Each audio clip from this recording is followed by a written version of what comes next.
Fala galera, tudo bem? Vocês estão no canal do Calhau, eu sou o Calhau e hoje nós trazemos aqui uma novidade muito interessante para os fãs de quadrinho, especialmente para os fãs do grande Cimério Conan o Bárbaro, criação de Robert E. Howard lá nos anos 30, né? Finalzinho dos anos 20, comecinho dos anos 30. A gente tem aqui uma obra sensacional que foi lançada no Brasil, traduzida, né, pela Pipoca e Nanquim, tá? Então aqui temos o terceiro volume dessa obra, desculpa aqui pelo ralo da luz, mas temos aqui Conan, o volume 3 de Conan o Cimério, edição definitiva, tá? Esse aqui é o volume 3, ei, coloca certo aí, beleza, pra vocês verem.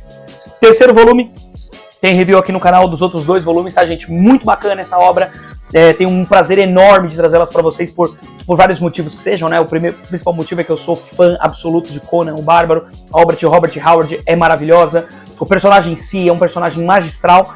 E aí aqui, né, o Conan tem essa possibilidade da gente poder avaliar, né, o vigor que essa obra tem, né? Essa obra dos anos 30 foi resgatada nos anos 60, 70 ali pela Marvel. Também teve produções de outros autores que seguiram, há controvérsias, mas enfim, que deram continuidade à obra do Howard com algumas apropriações, com algumas ressignificações. Enfim, a questão é que temos aqui essa obra maravilhosa em mãos, tá, gente? Vou pedir pra vocês aí, se vocês ainda não curtiram o canal, curtam, compartilhem, divulguem, comentem, façam esse canal crescer. A gente também tá lá no Instagram, canal do Calhau também, sigam lá a gente, batam um papo. Vale muito a pena, pelo menos pra mim, vale muito a pena conversar com vocês, conhecer os interesses de vocês, ver aí que vocês estão curtindo o que a gente tem feito de review de HQ, de action figure. Temos que fazer de séries, tem umas séries aí que eu quero falar pra vocês, mas enfim, por enquanto vamos focar aqui na HQ. Enfim, curta, compartilhe, comente se gostou e vamos seguir em frente, certo? Então, gente, Conan o Cimério volume 3 traz aí 3 histórias clássicas, não 4, do Robert Howard, tá? Mas são 3 histórias que não deixam nada a dever na falta de uma delas. A gente tem Os Profetas do Círculo Negro, temos Inimigos em Casa e temos O Deus na Urna, tá? Vou colocar aqui pra vocês conseguirem ver. Deixa eu tirar aqui do ralo de luz, pra vocês conseguirem ver as imagens atrás, tá? E aí, gente, vamos começar falando inicialmente, eu não vou nem falar da qualidade disso aqui, porque enfim, né? A qualidade é brutal, é brilhante, maravilhosa, linda, é tudo. Vocês já estão ligados. Quem já viu aí os reviews anteriores ou tem essas obras em mão, sabe como é que é. Então, essa primeira aqui, né, gente, trata justamente do Conan no Oriente, tá? Conan aqui está no Oriente, lá perto de Vendia, né? E aí ele vai se envolver com conflito, porque Conan aqui é líder de uma hoste bárbara, então ele acaba se envolvendo ali com o reino de Vendia e tem que, né, ajudar a princesa ali, né, a Dev Yasmina, a se livrar de a se vingar, na verdade, né, do assassinato do irmão dela na mão dos Profetas do Círculo Negro. Eu não vou falar muito para não dar spoiler para quem não leu, tá? Então eu vou tentar fazer esses reviews com o mínimo de spoiler possível, porque eu sei que tem gente aí que vai querer ler isso aqui e vale muito a pena. Então eu vou falar mais assim das características gerais. Então a história é isso, né? O Conan indo numa missão de vingança, contratado pela Dev Yasmina para poder vingar a morte do irmão dela, tá? Como se passa no Oriente, essa história aqui tem bastante misticismo, aquela coisa, os profetas, blá blá blá, não sei o que era característico na obra do Howard, né? E também esse autor aqui, né, os caras que produziram essa obra, foi sensacional, por quê? Porque eles fizeram o Conan pela primeira vez no estilo mangá, tá? Então, né, uma das muitas variações aí do mangá, tá? Deixa eu até pegar uma outra mais, aqui acho que fica mais claro, né? Então, uma grande variação aí, né, na obra do Howard ao colocar o Conan num visual tipicamente oriental. E até a própria pegada das histórias, dos arcos, de como que a história se comunica com os arcos visuais, ele é muito mangá, né? Tem lá a intensidade do mangá, os super pulos, enfim, né, a velocidade, né, os desenhos ao redor que indicam a velocidade, né, a poeira atrás do cavalo, o salto, enfim, tudo isso remete muito à questão oriental. Não vou dizer que é a história que mais me agradou. Isso porque não é pela questão da arte, tá? Mas é porque eu achei que aqui os caras fizeram uma opção de um Conan muito heróico. Eu li a história inteira e eu não fiquei com medo do Conan morrer. Ah, mas pô, você já leu a história, você conhece Conan aí há muito tempo, então é óbvio que você sabia que o Conan não ia morrer. Não é essa a questão. A questão é que pra mim aqui o Conan não sofria perigo. O Conan, ele estava fadado ao sucesso do início ao fim. Ele é mostrado quase como um super-humano, bem típico assim, né, dos wuxia, né, da arte wuxia, do cinema wuxia, enfim, que já é chinesa, eu sei que não é japonesa, tá? Mas que remete ali a artes marciais, né, o cara, então, você sabe que o cara não vai morrer, entendeu? Você sabe que o cara não vai morrer. Então isso aqui me incomodou um pouco, ainda mais porque os profetas do Círculo Negro, eles têm uma característica muito significativa no livro, que é, no conto, né, que é eles serem muito perigosos, eles são muito temidos, a galera tem muito medo desses caras, porque eles lidam com feitiçaria, com bruxaria, com monstruosidades, então esses caras são muito perigosos, né, e aqui o Conan acaba com eles muito rapidamente, então me incomodou um pouco isso, tá? Então essa primeira história, quem for ler aí já vai pensando nisso, certo? Um Conan muito heróico, isso me incomodou um pouquinho, tá? Dito isso, a gente vai então para a segunda história, que são Inimigos em Casa, e aqui o negócio começa a ficar bom. Eu diria que esse terceiro volume é tão bom quanto o primeiro, tá? Ele tirando essa primeira história, que eu achei, tem as minhas críticas, de uma qualidade impecável, tá, gente? Não tô dizendo que não tem qualidade, tô dizendo que não me agradou muito. Mas essa segunda história é sensacional, porque eles ampliam, isso vai acontecer nas duas últimas histórias, tá? Eles ampliam mais a questão da mitologia das histórias dos personagens coadjuvantes por trás do Cimério. Então aqui, o Conan, ele é, né, ele é um bandido, ele é um ladrão, né, e tá ali também no Oriente, né, eu não lembro exatamente qual que é a cidade, tá, putz, eu li assim, mas enfim, mas ele tá no Oriente, tá bem aqui perto ali das montanhas Himelianas, isso eu me lembro muito bem, e um aliado dele é enforcado, é pego, é preso, é enforcado e estão procurando ele. Aí o Conan sabe, isso não é spoiler porque tá nas primeiras páginas da história, tá? O Conan sabe que ele foi traído, então, ali por um mercador, pelo sacerdote de Anu, né? E aí ele vai lá e mata o cara pra dar cabo da vingança, porque, pô, o cara traiu a gente, né? Enganou a gente, era nosso receptador e agora entregou a gente. E aí o Conan se vê envolvido numa trama muito significativa de conspiradores dentro da cidade. Ele acaba envolvido ali naquele meio e tem que se virar nos 30 para poder resolver ali o seu caso. Bom, o que eu vou falar daqui para tentar não dar spoiler? Tem um personagem muito significativo nessa história, que é o personagem chamado Tak, né? Que é o criado ali do Nabodius, né? Que é o sacerdote vermelho. E esse Tak, no livro, ele aparece apenas como um símio de inteligência relativamente singular. Então ele é um macaco muito inteligente, que ele imita os seres humanos e tal, não sei o quê. Nessa história, o Tak ele tem uma outra visão. O Tak ele amplia-se um pouco mais a mitologia por trás do Tak, né? Ele é visto como um membro de uma raça, uma variação, talvez, da espécie humana, que se desenvolveu isso também aparece na obra do Howard de leve, mas assim, aqui fica muito mais escancarado isso, né? Que ele é uma variante dos seres humanos, ele é uma outra espécie que, se for dado o devido tempo, esse cara vai se desenvolver aí enquanto um ser humano. As espécies deles vão desenvolver, né? A espécie dele vai desenvolver enquanto um ser humano. E ele é dotado de grande inteligência e também de grande coragem, né? É um personagem que, inclusive, um dos personagens que ao longo da saga de Conan se lembra dele com respeito, apesar de ser um ser que supostamente é uma criatura primitiva. Então é uma história muito interessante por aprofundar essas concepções sobre os limites entre os seres humanos e os animais, entre a questão, né, do que a gente enxerga à primeira vista, mas o que é mais profundamente, o papel também da modificação dos seres humanos da natureza, os jogos políticos, enfim, vale muito a pena essa história por conta desses aprofundamentos. E a arte, gente, é brilhante, é sensacional. Olha essa arte, já volta mais pro clássico, né? Uma arte mais ocidentalizada. Mas o que eu quero chamar a atenção aqui nessa arte é a quantidade, a riqueza de detalhes que esse desenhista faz, tá? É muito bacana, é muito bacana mesmo o que esses caras fazem aqui em termos de arte. Uma arte mais escura, alguns tons mais frios em alguns momentos, mas, gente, é demais, tá? É uma baita de uma arte, assim, sensacional. O colorido é maravilhoso, a arte é maravilhosa, brilhante, certo? Para esse review não ficar muito longo, que eu sei que às vezes review de HQ fica muito longo e meio complicado, gente, eu vou falar para vocês aqui, mais um ponto dessa história, que é o seguinte, que é a ideia de que como Conan não pode ser heroicizado como um herói clássico, ou um herói medieval, ou um herói romântico, né? O Conan aqui tem uma parte que ele vai vai resolver um problema que ele tem com uma meretriz que traiu ele, né? Uma meretriz traiu ele, então ele vai lá e acaba resolvendo o problema com essa mina. Ele pega a moça aí, faz uma coisa com ela que eu não vou falar pra vocês não estragarem aqui a surpresa. Mas o que é interessante? Um herói clássico, né? Um herói romântico, um herói perfeito, não faria isso. E o Conan não é um herói perfeito, ele é um homem. Ele é basicamente um homem. E isso traz uma nervura do real muito significativo pro Conan, né? Ele deixa o personagem muito mais realista, apesar, claro, ali das façanhas sobre-humanas que muitas vezes ele realiza. Mas ele é um cara que, ele é possível, sabe? Ele é um cara possível, assim, não é idealizado, não é, o Batman com preparo derrota Deus, entendeu? Não é isso. Então, vale muito a pena essa história por essas nuances, um Conan muito mais humanizado, muito mais, digamos, complexo, apesar de não estar na fase filosófica dele, mas muito mais complexo do que o Conan da primeira história, por exemplo, tá?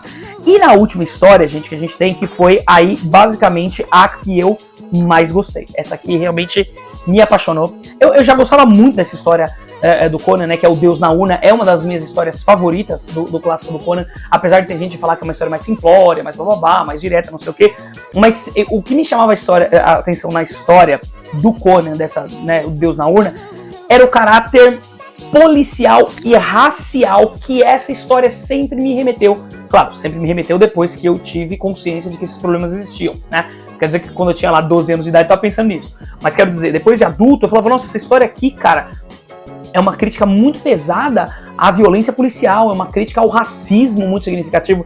E isso é legal para desmontar aquela ideia que se tinha de que o Howard era um cara racista, né? Claro que em um outro momento tem um papo ali, né, meio que dá a entender que tinha um preconceito racial, enfim, porque o Howard é um cara dos anos 30, né, gente? Então, assim, também, óbvio que aquilo que já diria Mark Bloch, né? Os homens se parecem mais com seus tempos do que com seus pais. Então, o Howard, ele era esse tipo de cara, né? Então, ele estava lá nos anos 30, ascensão da eugenia, mas é interessante porque o Howard nega a eugenia, né? O Howard não é um cara que defende a eugenia, que defende a civilização, que defende a linha do progresso. Ao contrário, para ele, a civilização é um estado completamente antinatural da humanidade e ele está fadado ao fracasso. E que a civilização jamais vai vencer. É interessantíssimo, né, você pensar nessa condição filosófica presente na obra de Robert E. Howard. E aqui é muito bacana porque é exatamente isso. Conan é um ladrão contratado por uma elite, então, novamente, né, o crime muitas vezes acontece, a gente sabe nos dias de hoje, isso também aconteceu na época do Howard, o crime muitas vezes é encomendado, e geralmente os criminosos diretos, eles são punidos por um crime que foi encomendado por um cara que é muito rico, por um cara que é muito importante, por um cara que não se suja, né, e já diria Racionais MCs, né, que eu vou citar aqui sempre o resto da minha vida, que é, nunca vi pobre, né, dono de aeroporto ou de porto, né, é basicamente isso. Quem é que está por trás do crime organizado? Né? Se o crime é organizado, está muito bem organizado, e ele está ali completamente implantado na sociedade, foi o cara da favela? Foi o cara que, tem 30 passagens na polícia? É esse cara que tem a possibilidade de fazer esse negócio funcionar? Claro que não, né? É a burguesia, é a aristocracia, no caso da história do Conan aqui. E isso é sensacional. O Conan vai roubar um objeto, e aí o Conan é pego por policiais, né, pelos guardas, e esses guardas, eles já automaticamente classificam o Conan como culpado. Então, o Conan é culpado, vão pegar ele, quebrar os dentes dele, que ele vai confessar. E isso, o Howard está fazendo uma alusão a um crime que tinha acontecido nos Estados Unidos nos anos 30, justamente quando um homem negro estava sendo violentado, né, violentado no sentido da violência física, não necessariamente do ato sexual, mas ele estava sendo espancado pelos policiais, ele tomou a arma dos caras e matou. Né? Então ele se rebelou e matou. E muito desse homem está aqui presente nesse Conan, um Conan indomável, um Conan que diz, eu não vou aceitar essa violência policial. Eu não vou aceitar ser espancado, eu não vou aceitar ser preso porque eu cometi um crime, mas eu cometi um crime em mando de outra pessoa, então vocês não vão me pegar e acabou, e eu sou livre e ponto, dane-se as leis civilizadas. Esse Conan é um Conan brilhante, é um Conan selvagem, no sentido não da selvageria, da barbárie anti-civilização, no sentido da coisa ruim, mas no sentido de, tipo, essa lei é injusta, isso tá errado, isso não pode acontecer, eu não vou deixar isso acontecer, e acabou. E aí o Conan assume essa postura. E uma coisa interessantíssima, né, que tem nessa obra é que o Conan é um cara de pele escura.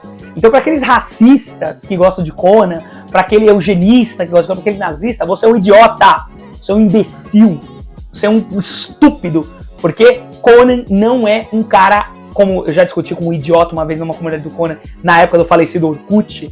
Conan não é ariano, Conan não é branco, Conan é uma outra etnia, tanto é que ele é descendente direto dos Atlantes, os Sumérios são descendentes diretos dos Atlantes, são uma etnia que não pertence à etnia europeia, é outra pegada. Ah, mas ele tem olho azul, mas a pele dele é escura, o cabelo dele é preto e liso, é outro esquema, é um outro tipo de cara, né? Então esqueça essa bobagem de, ai, o Conan é eugenista, o Conan é herói branco, ai, o Conan... Vai pro inferno, deixa de ser imbecil. Né? Inclusive abandona essa ideologia nefasta do racismo, do nazismo, essa coisa escrota e se torna um ser humano na clara concepção da palavra. Desculpa aqui o hate, a explosão, segue o baile. Então Conan é um cara aqui de pele escura, é um cara que tem todos o visual de bandido, né? E aí, já ouviu falar do visual de bandido? Ai, ele parece bandido? Bom, dá pra lembrar que aquele rapaz aí, muito legal do canal do YouTube, né, o Chavoso da USP, se não me falha a memória, ele encontrou, ou mostraram pra ele, não lembro muito bem, a foto dele num arquivo, né, de suspeitos. E o moleque, cara, nunca cometeu crime nenhum, o moleque é estudante, faz um puta de um trabalho importantíssimo aí, e colocaram a foto do moleque como sendo suspeito, né? Então tem até uma novela aí que tá rolando numa emissora aí do Canal 5, né, pra não falar os nomes aí, mas que tá inclusive abordando esse tipo de coisa que é muito importante se abordar mesmo, né? Essa culpabilização dos indivíduos em situação de vulnerabilidade. E o Conan é um bárbaro. E o Conan tá em vulnerabilidade, porque ele é um estrangeiro, ele não tem cidadania, ele tá completamente excluído daquele processo social ali. E aí, pra sobreviver, ele rouba, então ele acaba sendo ali automaticamente condenado pelos policiais. Os caras querem quebrar ele no meio, querem matar ele, enfim. E aí tem um juiz que fala, não é assim, não tô convencido da culpa dele. Mas mesmo esse também juiz, né? É um investigador, vai, como se fosse um investigador. Esse cara não tá automaticamente culpando o Conan pelo crime que acontece um assassinato dentro desse templo, e aí ele não tá automaticamente culpando o Conan, mas ele também não tira o fato de que o Conan tentou roubar, então ele vai ficar 10 anos preso nas minas, né, que vão tirar o quê? Riqueza pra quem? Para a aristocracia, e foi a mesma aristocracia que contratou o Conan para roubar o objeto que ele teria que ter roubado nessa história, né, nesse templo. Então isso é muito louco, né, porque é uma perspectiva. Gente, George Floyd, né, gente? Ou esse rapaz aí que eu desculpa, esqueci o nome, é até uma vergonha ter esquecido o nome, eu vou depois lembrar, vou colocar aqui embaixo, mas que também foi assassinado nos Estados Unidos aí, e quantos outros são assassinados por aqui, o próprio Paulo Galo aí, né, do Entregadores Antifascistas, que é um cara sensacional, brilhante, conheçam o Paulo Galo, um cara, meu, assim, demais. O Paulo Galo foi torturado há 2, 3 semanas atrás aí por policiais, né, teve aí o braço todo queimado, tem uma imagem dele todo queimado, então, olha como essa história que foi escrita nos anos 30, tá dialogando com problemas que acontecem hoje no Brasil, hoje nos Estados Unidos, hoje na França, hoje na Inglaterra, percebe? É uma história atemporal. Isso aqui é um negócio, eu sou uma joia, velho. Isso aqui é um diamante rosa, brilhante, assim, em todos os aspectos possíveis e imagináveis, tá? Então, é nessa história que o Conan vai se deparar com isso, e o plot twist lá, né, que eu acho que é a parte menos importante, no sentido da profundidade da história, mas ainda é muito importante para a mitologia do Conan. Não vou falar o que é, né, quem vai ser lá o culpado pelo assassinato, enfim, não vou falar o que é, mas é um plot twist muito interessante, muito bacana, uma história muito dinâmica. E aqui, gente, esses caras também ampliaram a mitologia ao conectar, né, olha que arte linda, eu adoro essa arte, cara, eu acho maravilhoso, né, eles ampliaram a mitologia ao ligar esse caso que aconteceu aqui caramba, fugiu nesse templo, né? Com essa trama inicial, eles conectaram ao Diadema dos Reis Gigantes, que é uma outra história do Conan, enfim, que conecta outras partes da mitologia iboriana. Tem aqui um erro, eu acho que de digitação, porque, né, eu não entendi muito bem, mas enfim, depois vocês vão ver que é a questão que fala sobre os reis gigantes, depois os descendentes dos reis gigantes, depois os reis gigantes de novo, mas enfim, isso não tira nem de longe o brilho dessa história, tá? E aí, é uma história assim muito colorida, muito bacana, que mexe com a questão não só espiritual e monstruosa, de terror, que é típico das histórias do Conan, mas também a questão social, que é muito importante. E aí é muito bacana, gente, o desenrolar dessa história. O Conan aqui, ele é mostrado com um visual não típico, porque o Conan, ele tem aqui o cabelo com algumas... Eu não sei como é que é o nome daquilo, tá? Até hoje eu quero saber. Sabe quando a pessoa faz o dread e aí ela coloca uns adereços nesse dread? O Conan tem isso aqui, se alguém souber, põe o nome aí pra mim, gente. Ele coloca esses adereços nesse dread e ele tem um piercing no nariz. Conan nunca foi retratado com um piercing no nariz, nem com dread. Tá? Nem com esse tipo de coisa. Ele sempre foi retratado daquele jeito que eu já critico há muito tempo, que é aquele jeito meio higienista da Marvel, sabe? O cara, o Conan sem pelo. Aqui tudo bem que também ele não tem pelo, tem poucas cicatrizes, mas pelo menos tem um aspecto muito crucial, que é o seguinte. Muito crucial, mas enfim. Tem um aspecto crucial aqui, que é o seguinte. Ele mostra um Conan que se adapta aos locais onde ele está. Então sim, se Conan estiver, e isso aparece até na obra do Howard, né? No Vale das Mulheres Perdidas, quando ele tá lá... É no Vale das Mulheres Perdidas? Cara, não sei, depois eu vou lembrar se é esse mesmo. Mas é um que o Conan tá vivendo ali entre as tribos cuxitas, e aí o Conan ele se veste como um cuxita, ele usa um cocar de penas como os cuxitas, enfim tal. Então o Conan se adapta ao local onde ele tá. né? Ele se adapta à cultura local. Ele vai, então, ter adereços que são dessa cultura local. Então, colocar um Conan com piercing no nariz, puta, é sensacional, porque mostra a diversidade cultural. O Conan, ele é um cara, e aí fala de diversidade cultural, eu cortei no meio. O Conan é um cara que ele é muito... ele é praticante da alteridade, né? Ele não enxerga na diferença uma coisa ruim. Ao contrário, ele enxerga a diferença e ele incorpora essa diferença. Claro que ele tem as características de bárbaro dele, mas muito menos geneticamente pré-determinada pela ciméria e blá blá blá. Então, sabe aquela coisa meio eugenista tosca? Mas muito mais cultural e comportamental que Conan tem. E isso é brilhante nessa história. E eu acho isso maravilhoso. A história é sensacional. É uma crítica ferrenha à civilização. É uma crítica à violência policial. É uma crítica ao racismo. É uma crítica, assim, brilhante, brutal. Gente, e numa arte que eu acho pura e simplesmente sensacional, tá? Então, queria deixar para vocês aqui a indicação desta obra. É maravilhosa, vale demais a pena, tá? Tem aqui também nota dos autores falando sobre as histórias, muito bacana. Gente, comprem esses livros, vale muito a pena, tenham na coleção de vocês, leiam, repliquem, multipliquem, vale demais a pena. Conan é um personagem atemporal, ele é um personagem sensacional. E vocês precisam conhecer. Inclusive, eu quero deixar aqui como último ponto do meu vídeo, eu quero dedicar esse vídeo pro Alexis Galucci lá do Baxter Toys, tá? Por quê? Porque conversando com o Alexis no WhatsApp, ele me disse, pô, você ainda precisa me fazer gostar de Conan. Alexis, tá aqui, esse vídeo eu tô fazendo especialmente pra você, não só pro Alexis, mas pra todo mundo que gosta, mas especialmente pro Alexis, pra ver se o Alexis se interessa em ler essa história, pra ele ver que Conan é muito mais do que aquele estereótipo que pessoas toscas tendem a colocar sobre o personagem, certo? E quando eu digo tosco, eu não tô querendo dizer rústico, eu tô querendo dizer tosco de pensamento. O cara pode ser tosco, tendo pós-doutorado e morado na França durante 5 anos. Continua tosco, beleza? Então, gente, leiam isso aqui, curtam, compartilhem. Se vocês gostaram, comentem aí. Críticas são sempre bem-vindas, dúvidas também. Vamos bater um papo, vamos fortalecer essa cena aí, beleza, gente? Muito obrigado pela atenção de vocês. Leiam Conan e fogo nos racistas!